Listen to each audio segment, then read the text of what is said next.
안녕하세요. 안전한 투자로 편안한 노후 준비 중경투TV입니다. 네, 7월 4일 화요일입니다. 비트코인 31,000달러, 이더리움 1,900달러, 플러스 1%, 미국 독립기념일 휴일 전에 ISM 제조지표 호재하고 함께 블랙락에서 빠르게 비트코인 현물 ETF 재신청으로 비트코인, 이더리움 상승이 좋습니다. 알트코인은 비트코인 캐시, 라이트코인, 이더리움 클래시 등 이전에 상승 컸던 코인들보다 에이다, 솔라나, 폴리곤, 증권으로 분류된 코인들 플러스 2%, 3%씩 상승 보면서 키맞춤 나오고 있고요.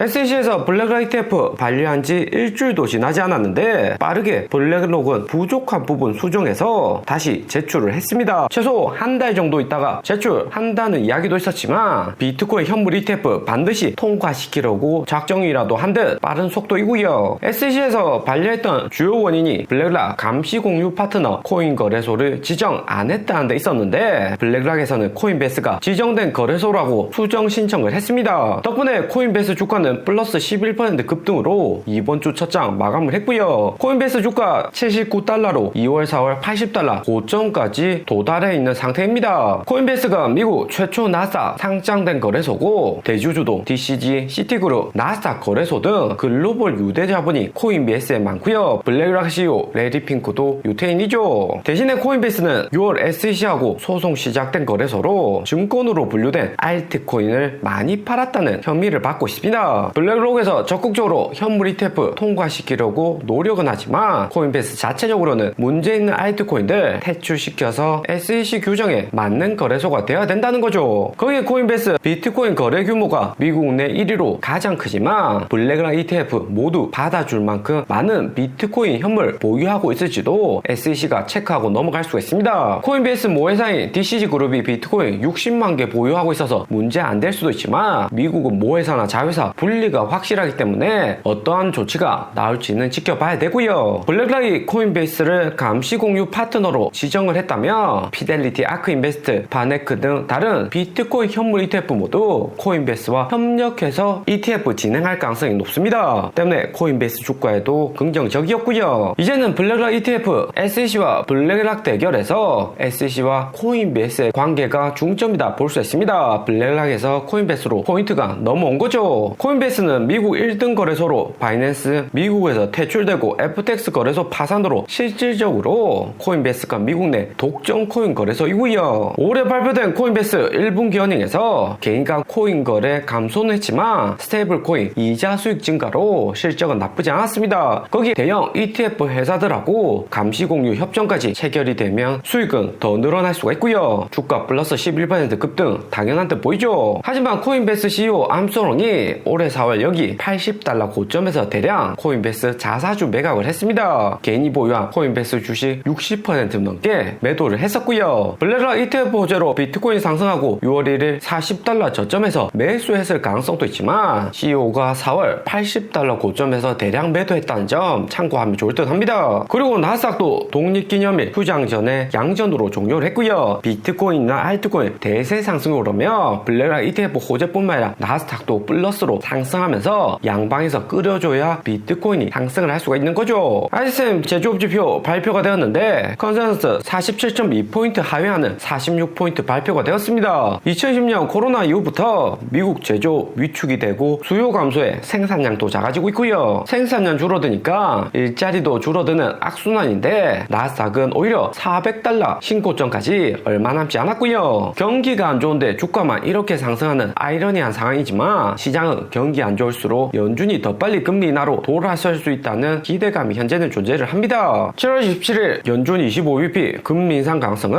ISM 지표 나쁘게 나왔음에도 86% 확률로 7월 빅테크 실적만 문제없다면 추가 금리 인상 거의 확정이 되고 있고요. 금리 더 올린다는 것은 그만큼 미국 경제가 받쳐주는 힘이 있다는 거죠. 그리고 비트코인, 이더리움 약간 상승하는 와중에도 SEC가 6월 증권 분류한 알트코인 가격들이 약간씩 움직이고 있습니다. 있습니다. 영국 핀테크 인터넷 은행이 레볼루트에서 증권 분류된 솔라나, 에이다, 폴리곤 거래 중지 발표했는데도 플러스 2% 플러스 3% 상승을 했고요. 증권 분류 안 된 비트코인 캐시나 이캐시, 이더리움 클래식은 6월 말 상승이 컸다면 7월에는 폴리곤이나 솔라나가 관건인데 약간씩 움직이고 있죠. 폴리곤은 소송 이후 700원까지 하락을 했다가 1월 저점 1000원 돌파 시도 다시 나오고 있습니다. 미국, 영국에서 거래가 안 되는 것 뿐이지 한국, 중국, 동남아에서는 여전히 폴리곤, 솔라나, 에이다는 거래가 가능하고요. SEC에 의해 증권 분류된 코인들 운명이 향후 어떻게 될지가 중요한데 2020년 소송된 리플 가격 움직임 보면 대략 예측이 가능할 듯 합니다. 정확하게 2020년 12월 22일 리플 소송이 시작되고 여기 구간 650원에서 215원까지 하락을 했고요. 그리고 비트코인 따라서 약간 상승 오려고 하다가 핵심 구간 돌파 못하고 재하락했고 21년 1월 30일 비트코인 대세 상승에 본격적으로 리플이 반등을 시작했습니다. 2020년 리플 소송 이후 참고해볼 수 있는 점이 두 가지인데 첫 번째로 비트코인 대세 상승이라는 배경으로 리플 소송의 리플 가격 회복을 했고 두 번째로는 시간이 중요합니다. 2020년 12월 20일 소송된 다음 급락은 했었지만 두 달간 추가 하락 없이 바닥을 만들어주니까 다시 비트코인하고 커플링 되면서 상승을 시작했고요. 나스닥 전고점 돌파나 블랙락 ETF 호재 그리고 내년 반감기까지 비트코인 호재가 많기 때문에 비트코인 대세 상승 기반은 만들어진다 볼 수 있습니다. 거기에 시간도 이미 SEC에서 증권 분류된 지 폴리곤, 에이다, 솔라나 한 달 이상 되었기 때문에 점점 매수하기 좋은 타점 나오고 있는 거고요. 12월 20일 리플 소송할 때 비트코인을 보면 반감기와 코로나 유동성 호재로 급등하는 구간이었습니다. 비트코인 이렇게 상승해도 소송으로 인해서 리플은 마이너스 50% 하락이 컸었던 거죠. 때문에 솔라나, 에이다, 폴리곤도 2020년 여기 같은 조건이 만들어지면 SEC 증권 분류하고는 관계없이 살아날 가능성이 있습니다. 대신에 한 가지 차이점이라고 볼 수 있는 것은 2010년 5월 코로나 버블 같은 이같이 폭발적인 상승은 향후에는 안 나올 가능성이 존재를 하고요. ISM 제조업 지표 약화는 되었지만 인플레이션율 재상승 우려로 연준 고금리 장기간 유지할 가능성이 여전히 높습니다. 그리고 2022년 12월 리플 소송으로 전체 알트코인에 어떤 영향이 있는지 비트코인, 이더리움 제외한 알트코인 시총으로 보면 여기 코로나 구간 상승을 잘하다가 다시 크게 하락오는 충격이 있었습니다. 하지만 비트코인 따라서 전체 알트코인들 모두 상승하는 대세 상승장이었으니까 빠르게 가격 회복하면서 비트코인 따라서 알트코인도 급등을 했고요. 당시에 소송된 코인 리플 하나라서 이번처럼 60개 이상 메인 코인들 증권 분류된 것과는 차이가 있을 듯 합니다. 배경은 약간 다르지만 비트코인 상승하고 알트코인 바닥을 지켜주면 SEC 소송 무시하고 다같이 상승하는 움직임 예상을 볼 수가 있고요. 그리고 6월 5주차 기간 크립토 투자 현황이 발표가 되었습니다. 지난주 비트코인 3만 달러에서 3만 1000달러 횡보하는 구간이었는데 기간대 표면적으로는 비트코인 123밀리언 매수하고 이더리움 2.7밀리언, 라이트코인 0.3밀리언, 에이다 순으로 매수를 했고요. 거기에 블랙락 ETF 발표 이후 2주 연속 기간들은 매수로 돌아섰습니다. 그런데 비트코인부터 전체 알트코인들 기간들 총 보유량을 보며 2주 연속 매수하고는 약간 다르다는 것을 알 수가 있고요. 4주차 비트코인 24,000달러에서 31,000달러 폭등할 때 기간대 비트코인 보유량이 25,000밀리언이었지만 5주차에는 24,800밀리언으로 약간 감소한 수치입니다. 매수도 일부 했지만 익절했던 기간도 있었던 걸로 기간들 내에서 손바퀴 밀어난 거죠. 이더리움 오히려 8,000밀리언에서 8,100밀리언 증가했고 라이트코인도 148밀리언에서 170밀리언 증가, 비트코인 숏포지션 그대로고 솔라나 58밀리언으로 증가, 에이다도 27밀리언으로 기간 보유량이 증가를 했습니다. 대신에 리플을 보면 3주차에 52밀리언으로 피크를 찍었다가 4주차 50밀리언, 5주차 48밀리언으로 기간들 리플 보유량이 조금씩 감소를 하고 있고요. 리플 약간씩 반등 올 때마다 비중을 줄여 나가고 있다는 거죠. 전체적으로 비트코인 약간의 손바뀜이 있고 이더리움, 솔라나, 에이다, 라이트코인 비중 증가, 리플은 비트코인 따라서 약간 감소한 수치입니다. 오늘의 영상은 여기까지입니다. 좀 더 디테일한 투자 정보가 필요하신 분들은 커뮤니티로도 자료가 공유되니까 멤버십 가입과 구독 부탁드립니다. 감사합니다.